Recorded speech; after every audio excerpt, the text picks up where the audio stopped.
Good.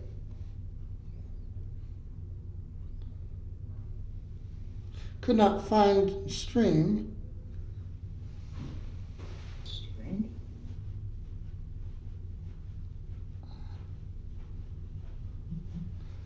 There we go. So it says that we're live. Check audio. Okay, there we go. Now wait to hear myself. You say something too, Josh. There we go. Testing up. Here's okay everywhere. Oh, that's cool. If it shows there. I have it up on my own. I'm waiting to hear you on it. There we go. All right. It's probably annoying as hell. That's probably why people don't watch our videos. All right. So hello everyone. I know we're starting over half an hour late. My fault here. Well, computer issues. Anyway, look, for the first time in the series that I started a year ago, we have an actual guest reader for the first time, you know, in 10 chapters, right? Ooh. All right, I should make him read, but I'll read. And so yeah, Josh is here. I've been just trying to get him to come for the past year. You guys know that. I said that in my first 2 or 3 recordings. It took a while. Well, I wasn't expecting to be able to be here and like, hey, let's do this. It only took a little over a year. Anyway, so right now, actually, it is during Hanukkah. This is the 2nd day of Hanukkah. It's going to be the 3rd day of Hanukkah in a few hours. And we're on chapter 10 of 1st Maccabees. Then, of course, we have to get through 2nd Maccabees as well. And we have lots of other readings. It'll probably be another 3 years before I finish this set, I think. But here we go. So, chapter 10 of 1st Maccabees. And the little thing that tells me what the chapter is about says, Alexander Belize sets himself up for king. Both he and Demetrius seek to make Jonathan, their friend. Alexander kills Demetrius in battle and honors Jonathan his victory over Apollonius. Now, in the 160th year, Alexander the son of Antiochus, surnamed the Illustrious, or the Great, the Grand, the Shining, came up and took Ptolemy, and they received him, and he reigned there. Which the Ptolemies, as some of our listeners may know, were the kings of Egypt, the pharaohs of Egypt. Yes, even at that time, even 200 years before Christ, even at the time of Christ, the Ptolemies were. The Ptolemies actually, I think this is like around the time that the Ptolemies took power. This is also around the same time that the Septuagint was written. So, which is what I'm reading from. And so, because of course the book of Maccabees is in the Septuagint, it's not in the,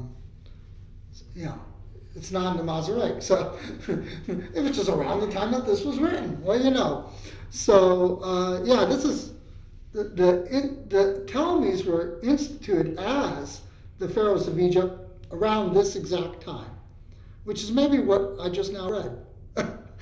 My brain just said, hey, you, I think that's what you just read, isn't it? Oh, sorry. Yes. All right. Yes, and the Ptolemies reigned there. And King Demetrius heard of it and gathered together an exceeding great army and went forth against him to fight. So what happened here was, Emperor Alexander the Great, he expanded the Hellenistic, the Greek Empire, which is what verse number 1 just said, isn't it?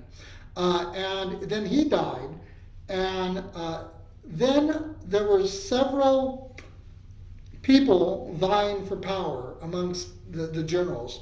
One was Antiochus or Antiochus, depending on how you want to pronounce it. And another one was the Ptolemies. They were trying to succeed Alexander as emperor of the Hellenistic Empire, which included Egypt at that time. And clearly Demetrius must be another fellow in it, who then put war against. So now I've just now told you exactly what we just read. Yeah. So yeah. And Demetrius sent a letter to Jonathan with peaceable words to magnify him or to exalt him. For he said, "Let us first make a peace with him, before he makes one with Alexander against us. For he will remember all the evils that we have done against him, and against his brother, and against his nation." And he gave him authority to gather together an army, and to make arms, and that he should be his confederate, that means his partner, and the hostages that were in the castle he commanded to be delivered to him. Oof. You know, just like last week. Remember last week that we were talking about how this is so relevant to today's situation with Israel and Hamas, and of course this deal with hostages and releasing hostages is so relevant. Yeah. And Jonathan came to Jerusalem and read the letters in the hearing of all the people, and of them that were in the castle, or them that were, within the royal quarters of, within the walls of the city of Jerusalem, really. It kind of means within the walls of Jerusalem. I don't know. How's yours word that one?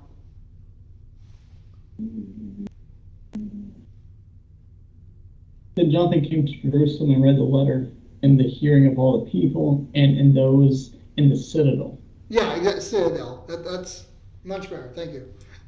Yeah, the citadel. Those within the walls of the city and within the fortified, Yeah.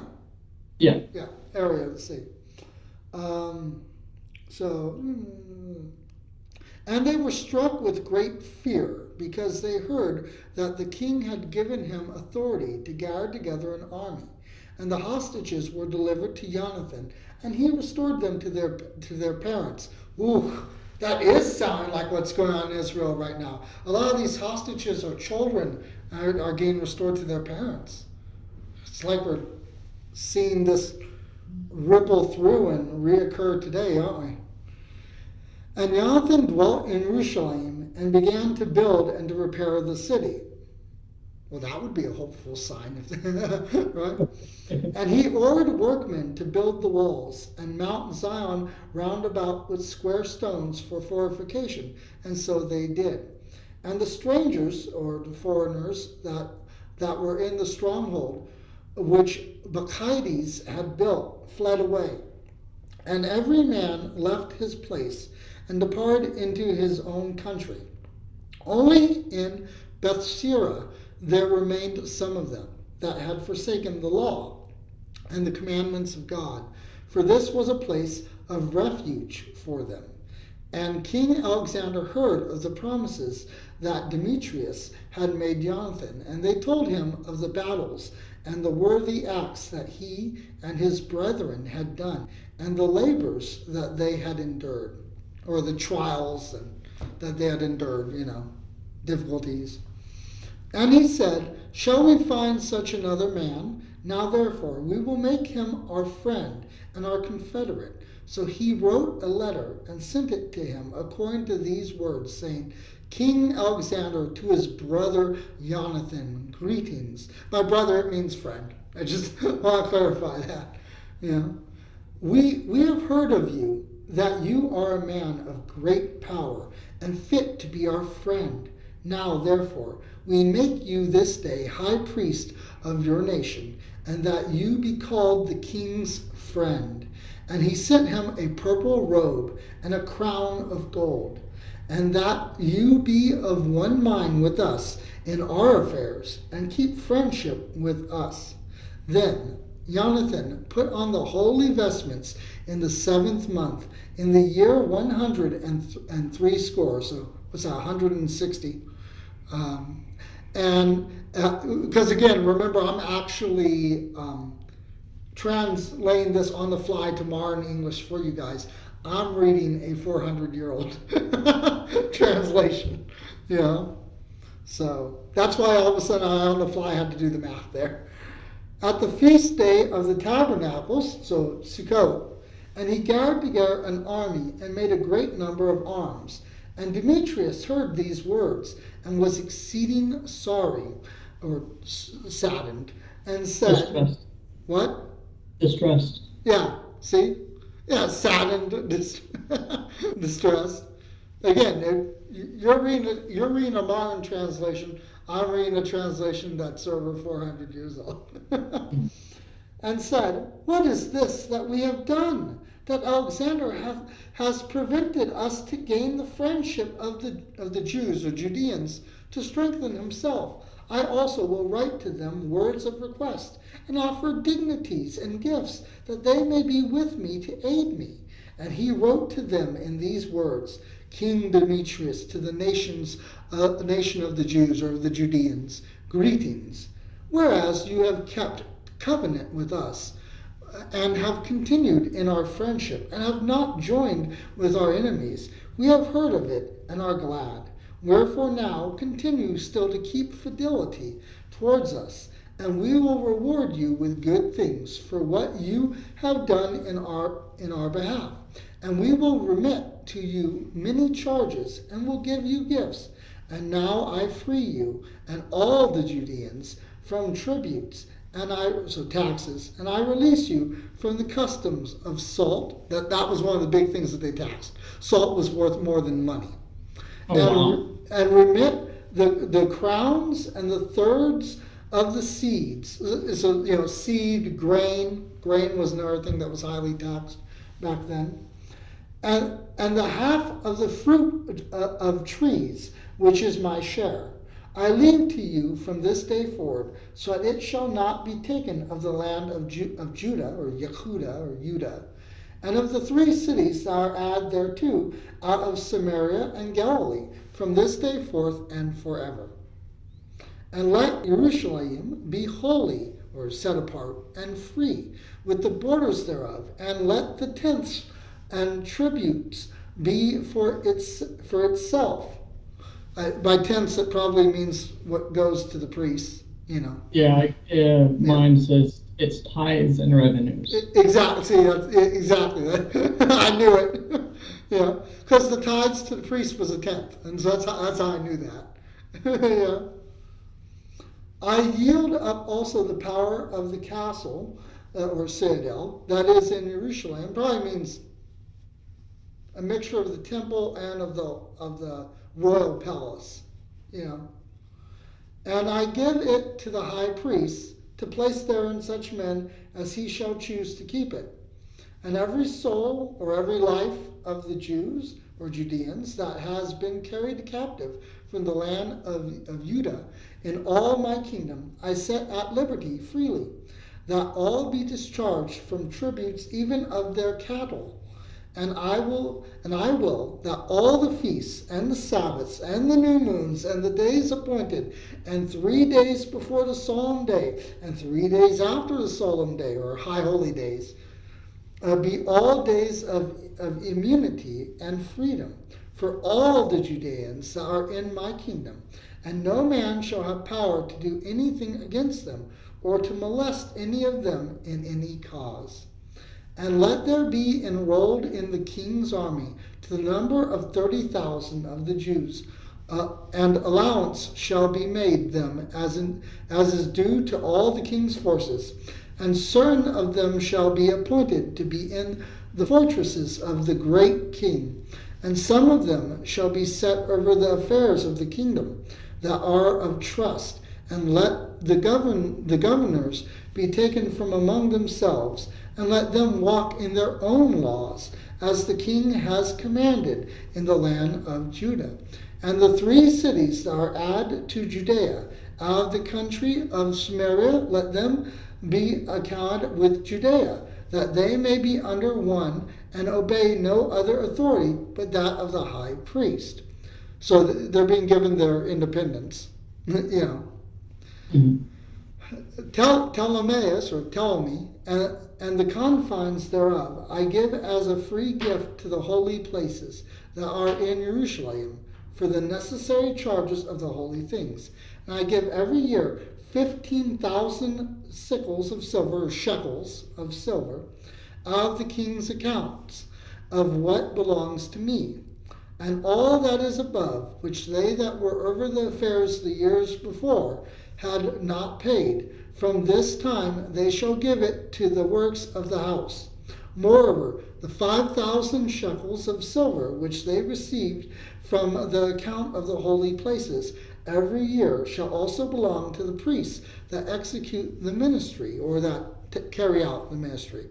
And whosoever shall flee into the temple that is in Jerusalem, and all the borders thereof, being indebted to the king for any matter, let them be set at liberty, or set free. And all that they have in my kingdom, let them have it free. For the building also, or repairing the works of the holy places, the charges shall be given out of the king's revenues. For the building also of the walls of Jerusalem, and the fortifying thereof round about, the charges shall be given out of the king's account, as also for the building of the walls in Judea. So the fortified cities, as we're talking. Because see, back then, all major cities were fortified behind walls, and any fortified city was also called a citadel. And so and so citadel, castle. That's why every time it kept saying all the people in the castle heard. I was like, well, that's all the people within the confines of Jerusalem, because yours said citadel. Same thing, all people within the walled city, Let's see, where was I? Now when Jonathan and the people heard these words, they gave no credit to them, credit or credence to them, nor received them, because they remembered the great evil that he had done in Israel, for he had afflicted them exceedingly, and their inclinations were towards Alexander, because he had been the chief promoter of peace in their regard, and him they always helped. And King Alexander gathered together a great army, and moved his camp near to Demetrius, and the two kings joined battle. And the army of Demetrius fled away, and Alexander pursued after him, and pressed them close. And the battle was hard fought till the sun went down, and Demetrius was slain that day. So, you'll notice that before this paragraph that we just read, we read a letter from Demetrius saying, come on, Judeans, make a deal with me against Alexander. Fight with me against him, against Alexander and Ptolemy, and I'll give you all this stuff if you just let me win, and me be your let me be the emperor of the Greek Empire. Let me be in charge, and I'll make sure that out of all of our territories, out of all of our tributaries, that you shall not have to pay any taxes, and we'll give stuff to you. And the Judeans were like, you betrayed us before. It was Alexander that helped us. We're not going to believe you. And so then they teamed with Alexander, and they defeated Demetrius' army and killed Demetrius. So that's what we just read there.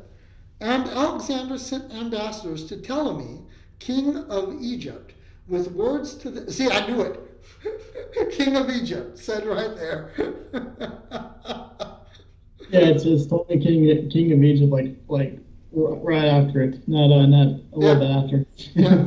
Well, see, earlier it said Ptolemy was king there, and it doesn't say there. I'm like there would be Egypt, because I know history, and the Bible is fact, right? So, and Alexander sent ambassadors to Ptolemy, king of Egypt, with words to this effect, saying, for so much as I am returned into my kingdom, and am set in the throne of my ancestors, have gotten the dominion and have overthrown Demetrius and possessed our country and have joined battle with him. And both he and his army have been destroyed by us, and we are placed in the throne of his kingdom. Now, therefore, let us make friendship one with another, and give me now your daughter to wife, and I will be your son in law, and I will give both you and her gifts worthy of you. And King Ptolemy answered, saying, Happy is the day wherein you did return to the land of your fathers, and sit in the throne of their kingdom. Which of course, sounds like standard royalty stuff. Hey, now that I've won and I'm the king of Greece, of the Hellenistic Empire, the Greek Empire, and you're king of Egypt, but you yourself are also Greek and not Egyptian. Why don't we have some marriage going on where I marry your daughter? Therefore, it's a treaty. That's how that went. Of course, history buffs will know that Cleopatra, although being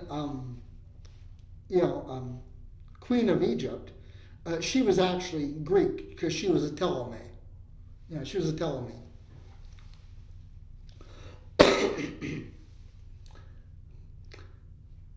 And now I will do to you as you have written, but meet me at Ptolemais, that we may see one another. Ptolemais would be obviously a capital that Ptolemy has put in, right? So, because now we're reading Ptolemy's response, of course. Because Ptolemy said, Happy is the day wherein you did return to, being in control of the kingdom of your fathers, and now I will do to you as you have written. I mean, I will give you my daughter in marriage, but meet me at my place. We're going to have this arrangement for this wedding done at my seat of power, not yours. Right? That we may see one another, and I may give her to you as you have said. So Ptolemy went out of Egypt with Cleopatra, his daughter.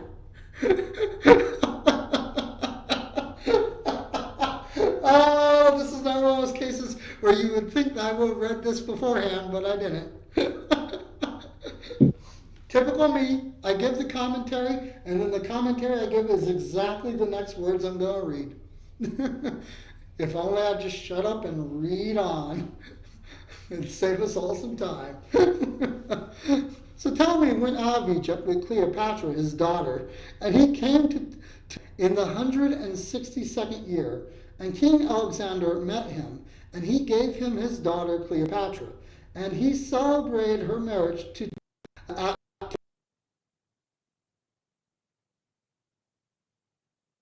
You there?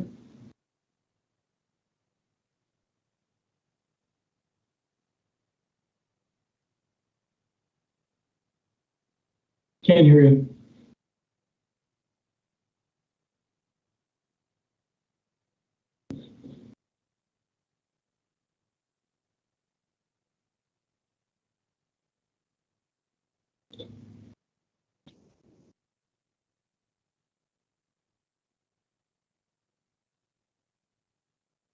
Okay, it is.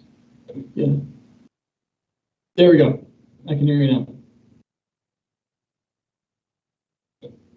Or wait a minute. Say something? Nope.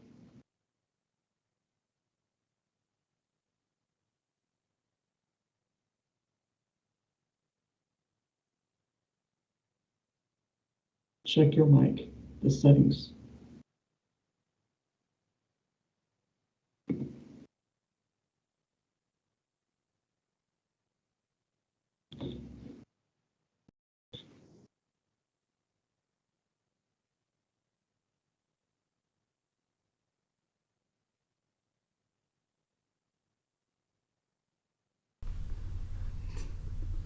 Wait a minute, people. I have to write to him. If you can hear me, I can hear myself on the recording, but you're still You not don't hear coming. me on the recording?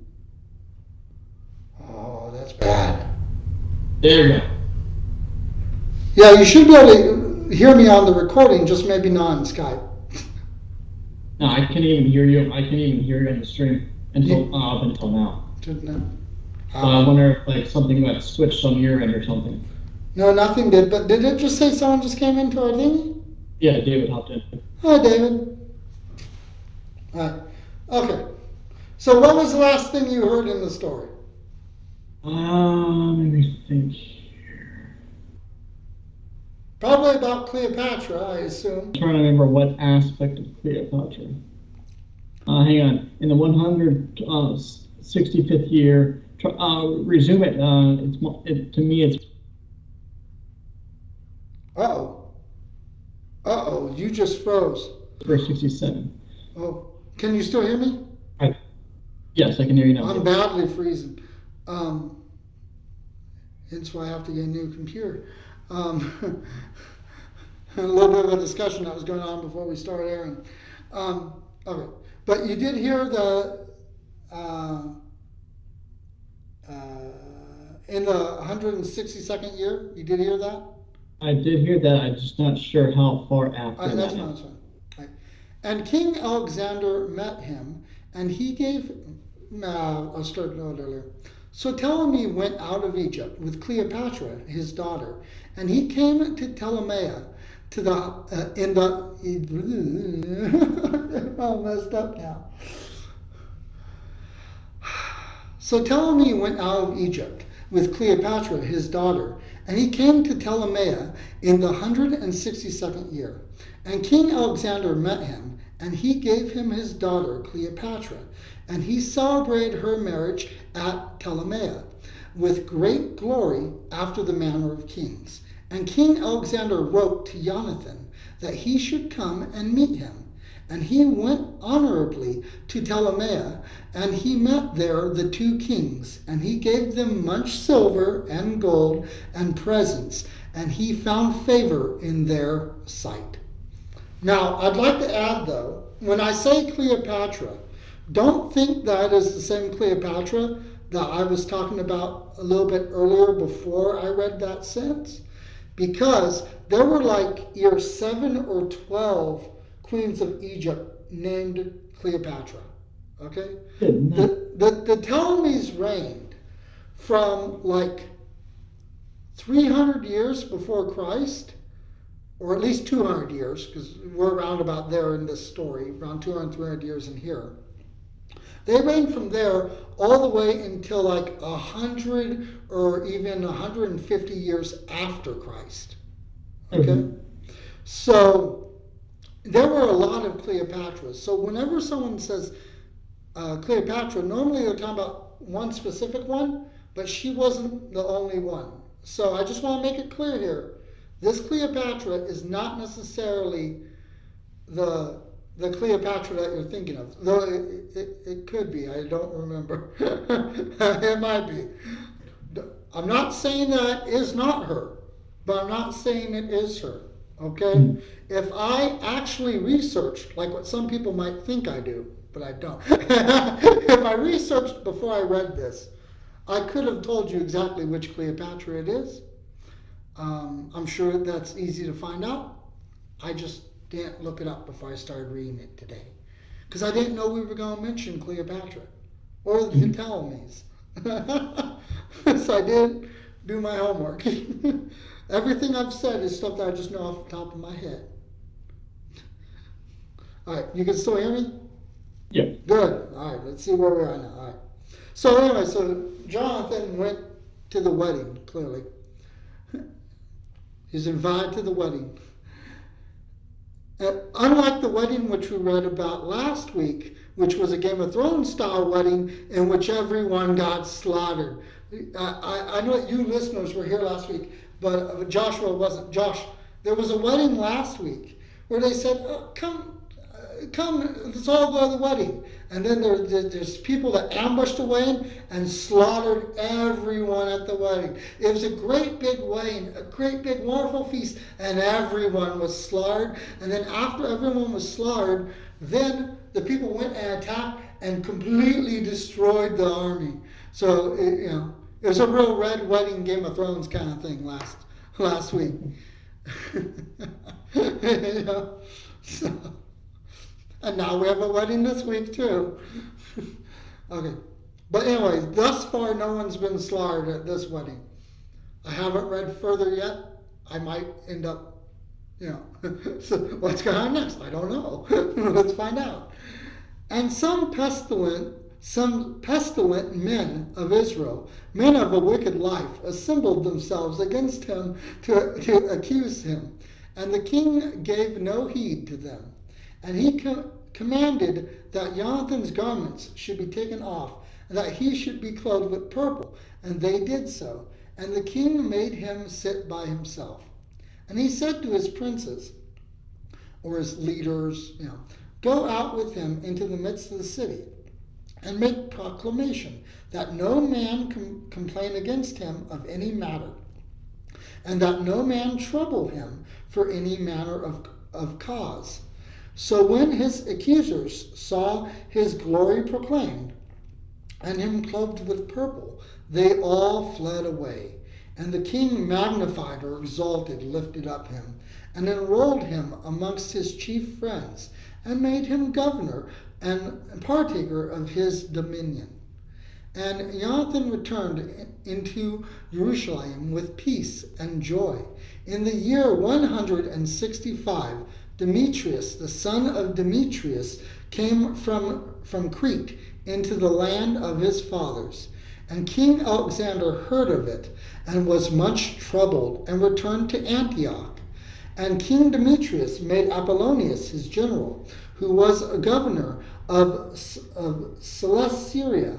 And he gathered together a great army, and came to Yamnia. And he sent to Jonathan the high priest, saying, You alone stand against us, and I'm laughed at and reproached, because you showed your power against us in the mountains.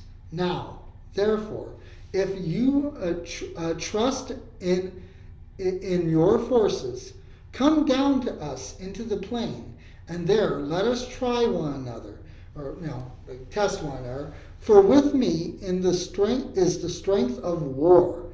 Ask and learn who I am, and the rest that help me, who also say that your foot cannot stand before our face. For your fathers have twice been put to flight in their own land. He's talking about, for your ancestors have twice been in exile. He's talking some mad talk there, isn't he? Hey, you can't defeat us, for twice before your own people became exiles.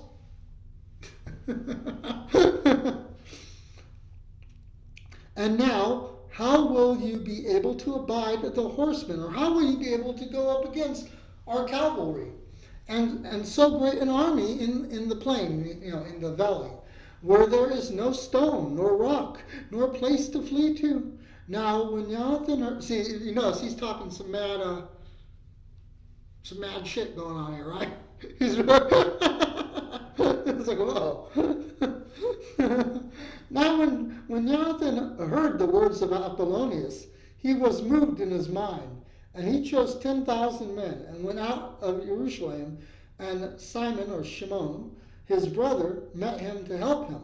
And they pitched their tents near Joppa, but they shut him out of the city, because a garrison of Apollonius was in Joppa, and he laid siege to it.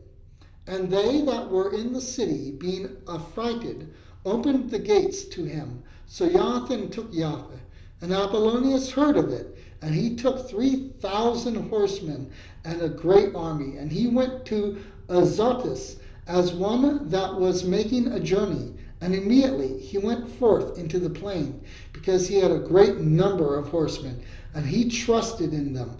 And Jonathan followed after him to Azotus, and they joined battle. And Apollonius left privately in the camp 1,000 horsemen behind them. And Jonathan knew that there was an ambush behind him, and they surrounded his army, and cast darts at the people from morning till evening. By darts it means arrows. You know? Remember, my translation's pretty old. Pretty old. They cast darts. Wait, what? No. It says shot arrows. That's what I said. I said by darts it means arrows. You know, that's what I said. Yeah, on mine it says they cast darts. I think the English language has changed a little in 400 years. They shot arrows. But you know, since this is my normal translation I read, I knew what they meant. They shot arrows. But the people stood still as Jonathan had commanded them, and so their horses were fatigued, then or wearied. Then Simon or Shimon drew forth his army and attacked the legion, for the horsemen were wearied, and they were discomfited by him and fled. And they that were scattered about the plain fled into Azotus, and went into Beth Dagon, their idol's temple. So that'd be Dagon. Beth Dagon, that'd be like the place of Dagon. Dagon was a fish god, like a merman or a tannin, that was worshipped by the Phoenicians and the Philistines. Actually, probably by the Philistines. I think those are two different people. When I said Phoenicians, I meant the Philistines. Okay? And interesting enough, the Philistines, that's where the word Palestine comes from. And the land of the Philistines is where modern day Gaza, where the Gaza Strip is. So, again, connecting to very, very current events. So, yeah, the army of the, I'm assuming the army of the bad guys, fled into the temple of their idol, Dagon. There to save themselves, so probably asking Dagon to save them. Dagon being a tannin, a chaos serpent, a leviathan. Yeah, because leviathan is, the term in the Hebrew Bible. Lothon was used by the Babylonians, and Tiamat was used by the Canaanites, and Dagon was used by the Philistines. So the temple of their chaos serpent, which of course for Christians, when you think about the devil, right, the chaos serpent, the serpent that caused the chaos of sin, right? So but yeah, so and those people went there to save themselves. So our God Dagon will save us. But Jonathan set fire to Azotus and the cities that were around it, and took the spoils of them and the temple of Dagon, and all them that were fled into it he burnt with fire. So they that were slain by the sword with them that were burnt were almost 8,000 men. Shows the God of Israel is what I said, because Jonathan's army was much smaller, little ragtag team of Maccabees versus this big giant, like was it 1/4 of the Greek Empire, right? One of the little sub kingdoms that the Greek Empire divided into after Alexander the Great died. And so, is 1/4 of that empire. It's one of the major kingdoms that formed after Alexander the Great's death. And yet this ragtag team of Maccabees just completely slaughtered them and burnt down Azotus, which I guess is one of the cities near the Gaza Strip, right? And maybe it's Gaza. Maybe Azotus is Gaza. I should look that up, right? And burnt down the temple of Dagon. Man, this thing really needs a bit of research to do that effort. So anyway, we have just a few verses left, so I'm going to finish reading this out. And Jonathan removed his army from thence, and camped against Askelon, and they went out of the city to meet him with great honor. And Jonathan returned to Jerusalem with his people, having many spoils. And it came to pass, when Alexander the king heard these words, that he honored Jonathan yet more. And he sent him a buckle of gold, as the custom is, to be given to such as are of the royal blood. By buckle of gold, I think it means shield, because I think it means buckler. Okay. Does yours say a shield of gold? Golden buckle. Buckle, yeah. So in the language that my translation is in, a buckler was a small round shield. Who knows? Maybe it means a buckle like a belt buckle, but I'm pretty sure it means a golden shield for having defeated our army with his army. A golden shield would make sense. A golden buckler, a round shield. Anyway, as the custom is, to be given to such as are of the royal blood. And he gave him Acheron and all the borders thereof in possession. And now I just heard that the library is closing in 15 minutes. So, but before we go, I do want to look up a few things. So, this Azordus, is that the name of the town that he burnt? I gotta look up where that is. Of course, this computer goes really slow. Okay. Azotus, there we go. Azotus is the Greek name for the city of Ashdod. Okay. And Ashdod would be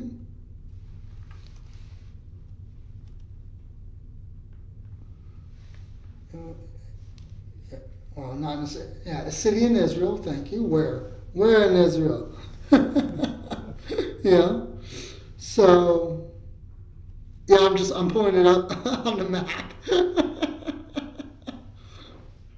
That shows you how real the Bible is, right? We can look up the city. You could go and visit the city, though probably not right now since Israel is at war. So, I'm looking at where Ashdod. Can you still see my my screen in the stream? Yes. Good. Yeah. So, let's see where. So Ashdod is there, and I probably want to shrink this. I don't know how I would do that on this thing, but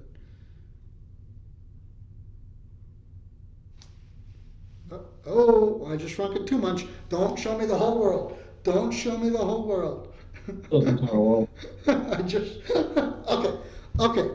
So Ashdod is that little thing that is in the red outline, and you can see Gaza right there. I should probably pinch this a little bit closer here.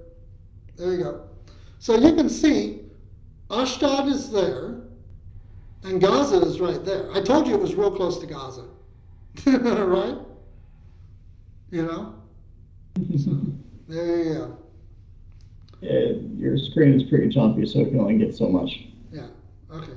Well, I'm trying. Yeah. The point is that it's pretty close.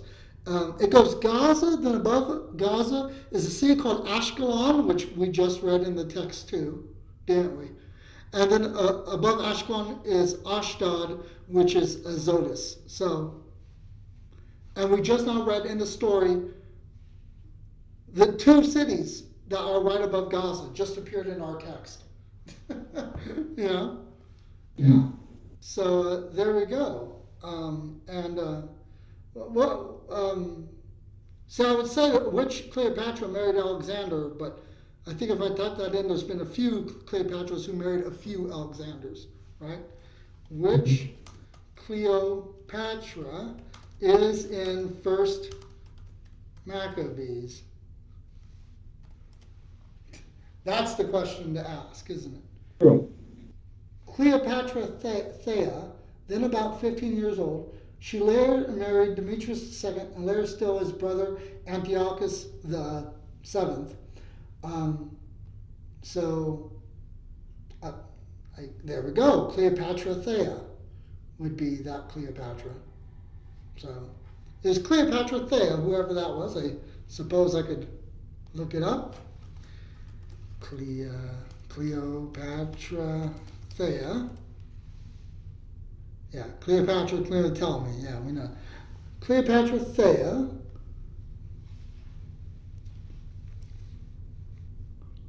Cleopatra, or Cleopatra Thea, surnamed Araturus, was a ruler of Hellenistic Seleucid Empire. She was queen of, let's see here.